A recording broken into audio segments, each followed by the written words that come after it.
Welcome to the MCAT Basics Podcast, brought to you by the physicians at Med School Coach.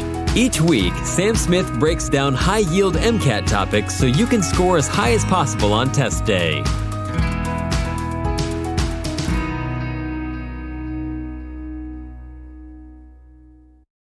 Hello and welcome to Prospective Doctors MCAT Basics with your host Sam Smith. The goal of this podcast is to cover the highest yield topics on the MCAT and provide you with some sort of insight into the questions that the MCAT really likes to ask.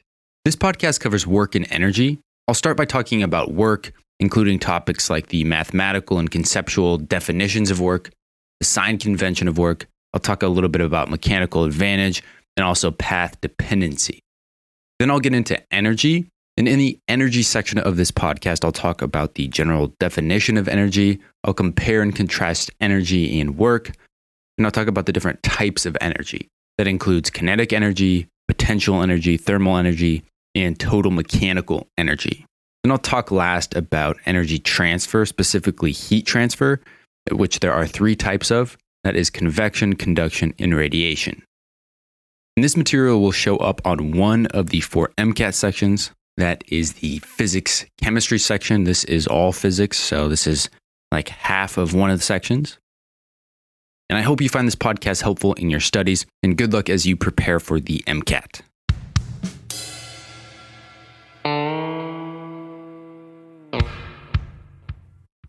So the first thing I want to talk about here is work. And specifically, I want to talk about the concept of work. So mathematically, work is expressed as force times distance. That's a pretty easy formula to remember, but I think it's important to also understand what it is conceptually. Conceptually speaking, work is just energy transfer. That's it. A force is being applied to some object over some distance in order to increase the energy state of that object. Say, for instance, I am lifting a coffee mug from my desk to my mouth. That requires work because I am applying a force to the mug handle as I lift it from point A, which is the desk, point B, which is my mouth. But I'm also increasing the potential energy of that mug. And I'll get into what potential energy is later. Just know for now it is directly proportional to the height of that mug compared to the ground, let's say. So as I lift that higher, I'm increasing the energy of the mug by doing work on it. So again, work is a measure of energy transfer. With that said, let me circle back to the mathematical definition of work. As I said, it's a pretty simple formula. It's just force times distance. And I want to highlight here that this is a scalar value. Work itself is a scalar value, meaning that it doesn't have a direction, only a magnitude. In other words, unlike velocity, which has a direction and a magnitude, I'm headed 100 miles an hour due south. Work only has a magnitude. You can't say I'm doing work in the northeast direction, right? It's just a numerical value. Now, this work equation, which again is force times distance, isn't quite just that simple. In some cases, we need to take into account the angle or direction in which the force is being applied to move some object. Say, for example, I'm pushing a big wooden block across the floor, which for some reason happens to be the favorite physics example of some of these, I guess, unimaginative physics professors. Anyway, say I'm pushing this block across the floor. Now, a force that is perpendicular to the floor on this block won't move the block at all. I'd literally just be pushing the block into the floor. On the other hand, a force that is parallel to the floor on the block would move the block really well, right? I'd be pushing the side of the block, and this would be the optimal angle that force could be applied in order to move this big wooden block. In other words, at this angle, all the force that I am applying to this block would be converted into work. So with that being said, force exerted at angles in between perpendicular or 90 degrees to the ground and parallel or 0 degrees to the ground do varying amounts of work. And so when force is applied at some angle called theta, the work equation becomes force times distance times cosine theta. So we have this other term now that describes the angle between the ground and the angle in which the force is exerted. Now let's look at the limits of this equation. So as I said, when a force is applied perfectly parallel to the floor, the angle between the floor and this force is going to be 0. Now what is cosine of 0? That's just 1. So in the case when this force is applied perfectly parallel to the floor, the equation becomes work is equal to force times distance, which is this original, most simplified version of the equation. On the other hand, when a force is applied at a 90-degree angle to the floor or perfectly perpendicular to the floor, cosine of 90 is 0. And so work is just equal to 0, right? Because force times distance times 0 is still 0. And so you're literally doing no work at all when you're applying a force perpendicular to the floor and you're trying to move an object. So most of the problems you'll see regarding work, at least with this equation, are going to be pretty plug and chug, right? You'll be given probably a force, the direction of that force, and then the distance in which an object is moved. With that said, one thing that is good to know and that you should know is the unit circle, right? Because if the MCAT says that a force is being applied to an object at a 60-degree angle and it's pushed, 10 meters, you're going to need to know what cosine of 60 degrees is, which, by the way, is just 1/2. All right, the next thing I want to talk about here are the units of work. So the general formula for work is obviously force times distance. Now, force has specific units and distance has specific units. Distance is the easiest. That's just some length measurement. Could be feet, could be meters. Force, on the other hand, is typically given in newtons or force pounds. So together that will either be newtons times meters, newton meters, or feet times pounds, foot pounds. And interestingly enough, a newton meter is actually a joule, which a joule is just the units for energy in the SI system. So the units of work are the same as the units of energy, which goes back to the fact that work is just a measure of energy transfer. The next thing I want to talk about here is the sign convention for work. So work can either be positive or work can be negative. And it's important to understand when work is positive and when work is negative and why. And to me, this is a little bit tricky because it seems like work should always be positive, but that's just not the case. Let's go back to the first example that I talked about, which is bringing a coffee mug from a desk up to your mouth to be able to drink. So imagine that you're sitting at your desk right now and you have a cup of coffee sitting on your desk. Now, if you pick up the mug and slowly bring it to your face, positive work is being done. But if you take the mug from your face and slowly lower it back down towards the table, negative work is being done. Now, let me explain why that is. So when you take the mug from your desk and bring it up to your mouth, you're applying an upwards net force and you're displacing the cup or the mug upwards. In other words, force and displacement of the mug are in the same direction. And this is positive work. On the other hand, when you have the mug at your mouth and you're slowly lowering it towards the table, you're still applying an upwards force to that mug, right? Because if you just let the mug go, what would happen? It would just crash to the floor and break. But since you're slowly lowering it, the displacement of the mug is downwards in the opposite direction that the force is applied. In this case, the net force and displacement are in opposite directions. And in that case, negative work is done. Now, this is somewhat confusing. I think the general rule to remember is not that hard. But what I want to do here for a second, and hopefully this helps you understand it, it might be a little more confusing. But if you're finding it confusing, just wait till a little bit later when I just summarize this all.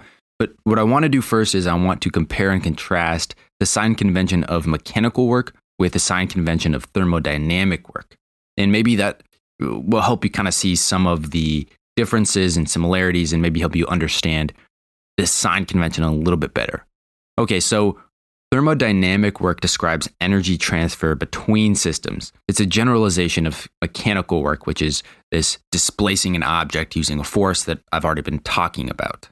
An example of thermodynamic work would be pressure volume work. This is when gas inside a piston is heated, it expands, and the piston is able to do work based on this expansion of gas.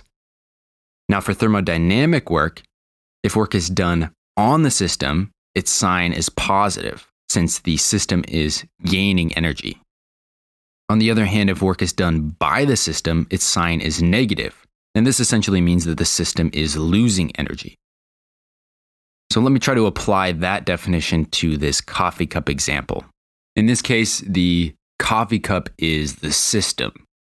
Now, there are a few ways you can look at this, but to me, the most helpful way to think about it is to look at kinetic energy. So as I lift the mug up, the kinetic energy of the mug is increasing, right? It's speeding up as I lift it up to my mouth. In other words, the mug is gaining energy, or the system is gaining energy.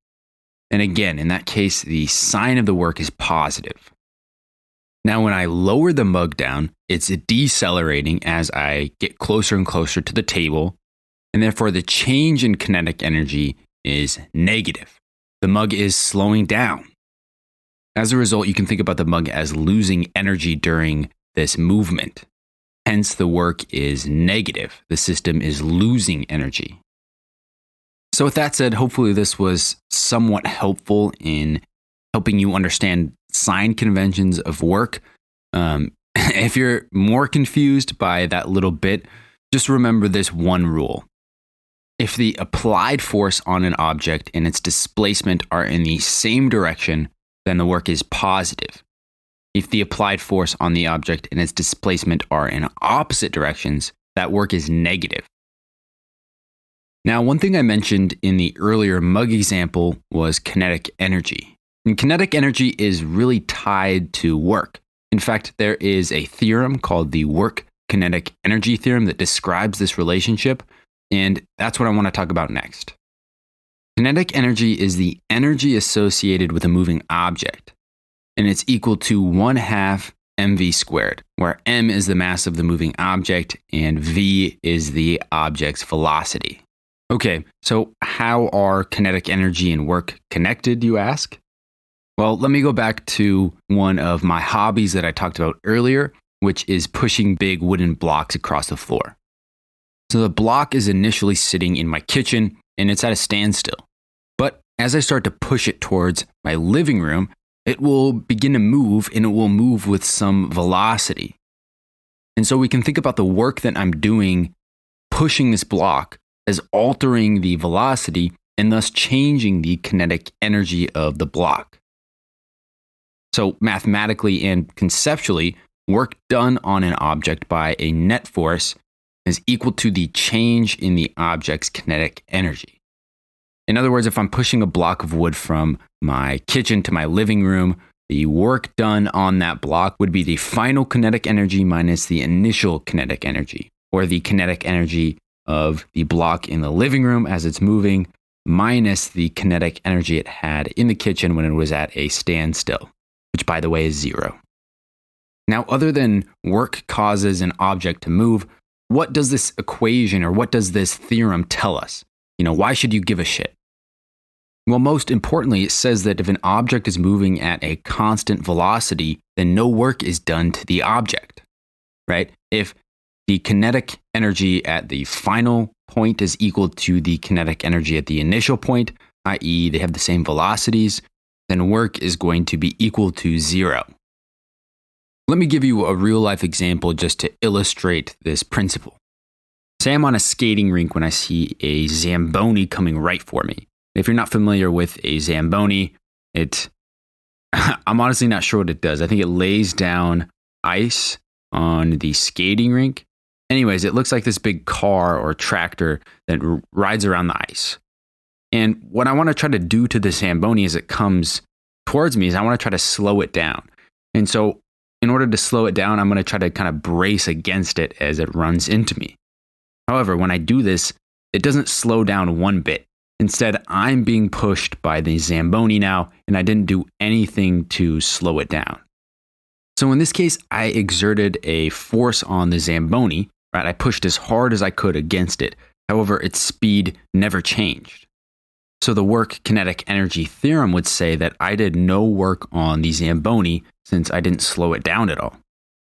So that's one thing that the work kinetic energy theorem tells us. Another is that it tells us that the heavier an object is, the more work that needs to be done in order to get it moving to some velocity. So for example, say I have two wooden boxes. One is 1 kilogram, the other is 10 kilograms. And I want to get each of these moving 10 meters per second.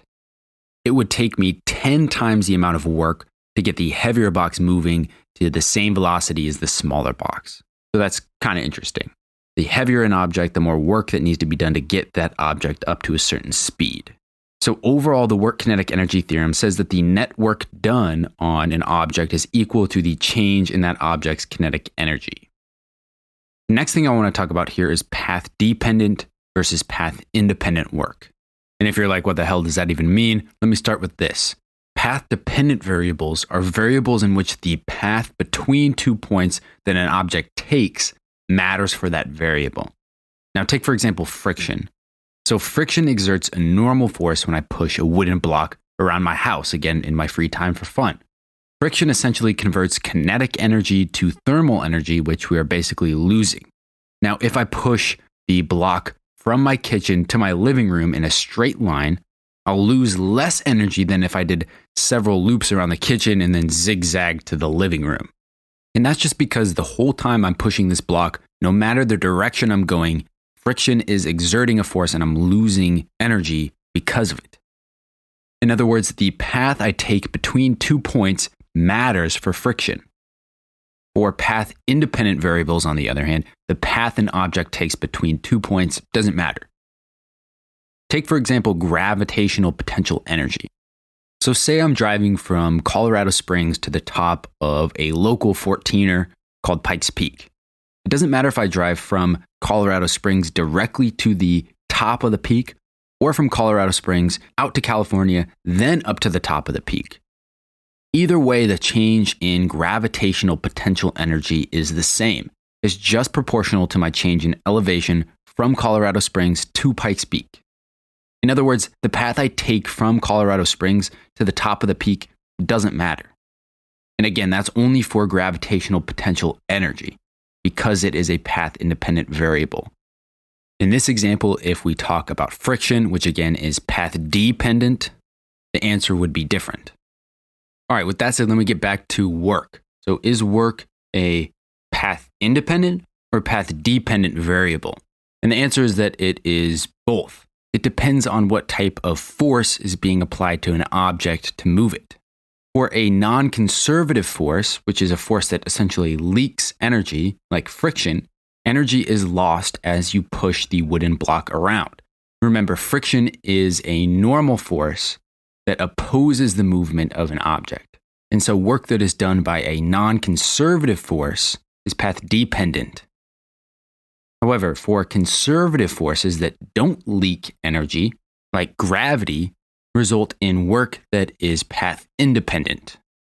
So again, work can either be path-dependent or path-independent, and it all depends on the force that is applied to do the work. The next thing that I want to talk about here is mechanical advantage. So mechanical advantage is a measure of force amplification achieved by a mechanical tool or device. These are things like pulleys, wedges, inclined planes, wheels, axles, etc. And mechanical advantage is just a dimensionless number that is equal to force out divided by force in. In other words, if mechanical advantage is equal to 2, that means I am getting twice the force out of a machine that I'm putting in, which to me sounds a little bit like magic. But it's not magic. Typically how these machines work is that there is less force being applied over a greater distance. And that brings me to my next point that for a machine or a tool, the work in has to equal the work out. And as we know, work is equal to force times distance. So that means that for a machine, the force times distance into the machine must be equal to the force times distance out of the machine. And that means that a machine can work in one of two ways. By increasing the distance over which a force is applied, it can actually decrease the amount of force that's needed to do some task. Or by decreasing the distance in which a force is exerted, the force needed to complete some task can be increased. Think about it this way. The work that's going into some machine is constant, right? This is your finger or your hand pressing down on a lever or pulling a rope on a machine. So that means that the force times distance out of the machine is equal to some constant.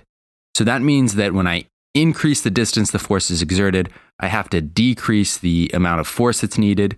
Or if I decrease the distance, I have to increase the force, right? Because that's got to be equal to some constant. So overall mechanical advantage is a measure of force amplification achieved by using a mechanical device or tool. And I think the important thing to remember here is that it's a number that is dimensionless, i.e. it doesn't have units, and it's equal to the force out of the machine divided by the force into the machine. The force into the machine is essentially what force you're bringing to the machine, and the force out is the force you're getting out of that machine. And keep in mind that this number can be less than 1, and if it is less than 1, that means that you're putting in more force into the machine than you're getting out. Obviously, this is kind of a shitty machine, but physically speaking, it is possible that the mechanical advantage is less than 1. The next thing I want to talk about here is the efficiency of a machine. The efficiency of a machine is the ratio between the work the machine supplies and the work that is put into it. And you might be like, whoa. I thought you said that work in equals work out for a machine or a tool. And I'll say that that's only in an ideal situation, right? But we don't live in ideal situations. So when I talk about efficiency, I'm talking more about like real world machines or real world problems here. So the mathematical equation for efficiency is output work divided by input work. In ideal situations, as I said, efficiency is going to be 1 or 100%. But in real life, efficiency is less than 100%. In other words, the work out is going to be less than the work in, unless we're talking about an ideal machine. Now, I want to tie all this together with a real-world example. So let's take throwing a baseball. And by the way, shout out LA Dodgers, who just won the World Series. It's definitely a good year to be an LA sports fan. But anyway, so you're throwing a baseball. When you throw a baseball, your arm is acting as a lever. In fact, there are multiple levers in the arm, right? There's the shoulder, the elbow, the wrist, the fingers. All of these can rotate and act as a lever arm. What allows pitchers to throw the ball, in excess of 100 miles an hour is the fact that the arm can act as a lever. So the force that's exerted on a baseball when you're throwing it is a lot more than the force that's actually exerted by the shoulder. And that is mechanical advantage. Now, just to illustrate this point, imagine somebody pitching a baseball with T-Rex sized arms, meaning like arms that are 10 times smaller than a normal human arm. It's really hard to imagine the baseball going 100 miles an hour after they throw it. And that's because the lever arm would be a lot smaller, and therefore the mechanical advantage in throwing a baseball would be a lot smaller. And it's almost kind of intuitive to see that that's the case. The last thing I want to mention in the work section of this podcast is how it's related to power. So power is defined as the rate in which work is performed. And so mathematically speaking, it is equal to work over time, and therefore has the units joules per time or joules per second. Joules per second, by the way, is a watt. And there are a few different versions of this equation that are derived from that original definition I gave you. The first being that power is equal to force times distance over time, and the second being that power is equal to force times velocity. So those are two other forms to remember for the MCAT. And just keep in mind that a bunch of the physics that's on the MCAT is really just being able to recall which equations to use and recall, what variables you need to pick out of a passage and plug into that equation to get the correct answer. And again, that just goes back to being able to recall the equation and knowing how to work with it. In general, the thing I always try to say to our students, and certainly prospective students, people desire the product coming out of the DO schools. And we hear very, very positive feedback from program directors and institutions that for a long time have been accepting DO students. And certainly the stories about them becoming leaders and practitioners in those institutions. That was a clip from the Prospective Doctor podcast with the CEO and president of the American Association of Colleges of Osteopathic Medicine, or AACOM. The Perspective Doctor podcast is great. It features weekly interviews with interesting doctors and different figures in medicine. If you're a pre-med or medical student, I highly recommend it, and I really do listen every week, and I feel like I'm learning something new and valuable with each episode. So if you're looking for a new podcast, go search Perspective Doctor podcast in your podcasting app and take a listen. The next thing I want to talk about here is energy. And the first question I want to answer is, what exactly is energy? As I've talked about a little bit, energy is very tied to work, and it's defined as the ability to do work, which is the ability to exert a force causing the displacement of an object. And to me, that definition is a little bit abstract. So what I want to do is compare and contrast work and energy, and hopefully that will give you a better understanding of what exactly energy is. So work is the transfer of energy with the help of a force exerted over a particular distance. Energy, on the other hand, is the capacity to do work. So basically, work is a specific form of energy transfer due to large-scale motions along the direction of an applied force. Let me give a little bit of an analogy. So energy is like money, right? Money can be converted into many different things: food, clothing, housing, and different items that you want. Work is like using money to buy physical items, right? It's a narrower example of energy transfer. In particular, work deals with energy transfer in the form of moving physical objects. Now, in terms of units, energy has the same units as work. That's the joule, which is equal to a Newton times a meter. Not quite as exciting as the joule you are used to. The next thing I want to talk about here is the different types of energy. There's many different types of energy. This includes kinetic energy, potential energy, thermal energy, electromagnetic, kinetic energy, gravitational potential energy, electromagnetic potential energy, and many more. And I'm going to talk about 4 in particular. That is kinetic energy, potential energy, total mechanical energy, and thermal energy. So kinetic energy is the energy in moving objects. And I have already kind of discussed the formula for it a little bit, but kinetic energy is equal to 1/2 times the mass of an object times its velocity squared.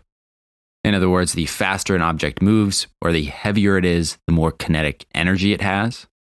Potential energy is a measure of energy in terms of physical position, and it is equal to the mass of an object times the gravitational constant times the height of that object relative to some starting point, like the ground. The classic example here is a rock that is at the top of a hill, shout out Sisyphus, and this rock has a lot of potential energy when it's on top of the hill, right? It's pretty high up in the air, but once that rock rolls down the hill, its potential energy is converted to kinetic energy as it speeds up, and then once it reaches the bottom of the hill, it's got no more potential energy, I guess, if our reference point is that height at the bottom of the hill. Total mechanical energy refers to the kinetic energy and potential energy that exist for an object or for a system. So total mechanical energy is equal to U plus K, as you'll typically see it represented, or in other words, it's equal to potential energy plus kinetic energy. And I like to think about this as like all the mechanical energy that an object holds. So think about all the energy that goes into getting a skydiver 10,000 feet up in a plane that's going like 500 miles an hour, right? The plane not only has to speed up to 500 miles an hour, it also has to climb to 10,000 feet. And this happens simultaneously in most cases, unless, of course, you fly directly upward. But just think about all the energy that is in this person, mechanically speaking. You have them going 500 miles an hour, that's kinetic energy, and they're 10,000 feet up in the sky, that's potential energy. That's a whole lot of mechanical energy. And of course, the plane requires a lot of energy to be able to actually get this person up that high and going that fast. Now, the last form of energy I want to talk about is called thermal energy. And this is the energy of molecular motion. And technically, this is a type of kinetic energy. Just keep that in mind, right? Because it has to do with motion. But we're talking more on the molecular scale for thermal energy. An example of thermal energy is bringing a pot of water to a boil. The water molecules move faster and faster and faster as they're heated by the stove, And eventually, these water molecules can no longer stay in the liquid phase. They enter the gas phase and boiling begins. And this actually brings me to the last thing I want to talk about in this podcast, which are the 3 different types of heat transfer, or the way that thermal energy is transferred to different objects. Now, there are 3 different modes of heat transfer: conduction, convection, and radiation. Conduction is heat transfer through direct physical contact. Take the boiling water example that I talked about earlier, and also say that I have one of those glass stovetops. The pan is in direct contact with the glass stovetop, which gets hot when I turn the burner on, and this heat is transferred from the stovetop to the pan via conduction, via direct physical contact. Also, when you stick your tongue against a cold pole in the winter and your tongue gets really cold and it sticks to the pole, that is conduction. Now, convection, on the other hand, is heat transfer by the movement of fluid. This one is a little bit more abstract and hard to understand, in my opinion. So let me start with the principle through which this works. When fluid is heated, it becomes less dense than fluid that is at a lower temperature and tends to rise due to this difference in density. This is why hot air rises. It's how hot air balloons work. And this is also the principle by which convection works. Take the following example. So imagine you just worked out really hard and it's also winter and it's a morning because you went to the gym early, you're really dedicated, good for you. Now imagine you step outside of the gym and into this cold morning air. What's going to happen is that your body heat will transfer heat to the cold air that's near the skin, warming it. And this will make the air near your skin warmer, causing this warmer air to rise. And then what happens is that this warm air is replaced with cold air, and then the same thing happens. And what happens is that you form this really small, almost microcurrent of air near the surface of your skin, where heat is being transferred to the air and cold air is getting warm and rising, and then is being replaced by cold air. And this process just repeats, creating, again, these little microcurrents. So again, convection is heat transfer via the movement of fluid. Last but not least, radiation is heat transfer via electromagnetic radiation. So we all radiate electromagnetic energy, you, me, and even Dupree. However, humans only barely radiate this electromagnetic energy that I'm talking about. A better example is the sun. You know that if you lay out in the sun for a while, you'll start to get much warmer. And that's because the sun is giving off a bunch of electromagnetic radiation. And it's mostly in the form of infrared, visible, and ultraviolet light. To tie this to another physics concept, which is electromagnetic radiation, we know that the energy of electromagnetic radiation is equal to Planck's constant times frequency. The higher the frequency of light, the more energy that light wave or photon has. So when light waves from the sun hit your skin, the body absorbs that energy, and therefore your body temperature, or at least your skin temperature, rises. And that is heat transfer via radiation. At Med School Coach, we know that studying for the MCAT exam can be challenging, especially for busy students on the go. That's why our team created MCAT Prep, the only all-encompassing study app built specifically for the MCAT. MCAT Prep by Med School Coach provides student access to extremely high-quality content and a personalized curriculum for free. The app has more than 250 videos, 1,000 flashcards, and 1,000 unique MCAT questions. Plus, MCAT Prep by Med School Coach allows students to create a personalized study schedule and track progress over time. You need every competitive advantage you can get to get into medical school, and now you can put the experts from Med School Coach into your pocket. It's the closest pre-med students can come to a personal tutor without spending a penny. Download MCAT Prep by Med School Coach for free at medschoolcoach.com/MCAT. Or download it directly from the Apple Store or Google Play Store. You can achieve your medical school dreams, and MCAT Prep by Med School Coach can help. So that's it for this podcast on work and energy. I hope you found it useful in your studies. As always, if you like what we do, please leave us a review on iTunes. It helps in the rankings and it helps us reach more students. I also want to say that I am working on putting together a full-length audio course for the MCAT. It's going to have some of the same content as my podcast does, but it's going to be a little bit more in detail. The clips are going to be shorter, and there's going to be some room for customization on your part. It's going to be in the form of an iPhone app as well. So be on the lookout for that. I think that should come out sometime in 2021. I'm pretty excited about it, and I think it'll be a great resource for the MCAT. Each episode of MCAT Basics is brought to you by Med School Coach. To access Med School Coach services, including MCAT tutoring and medical school admissions advising, visit our website at medschoolcoach.com. Good luck as you prepare for the MCAT, and we hope you tune in again next time.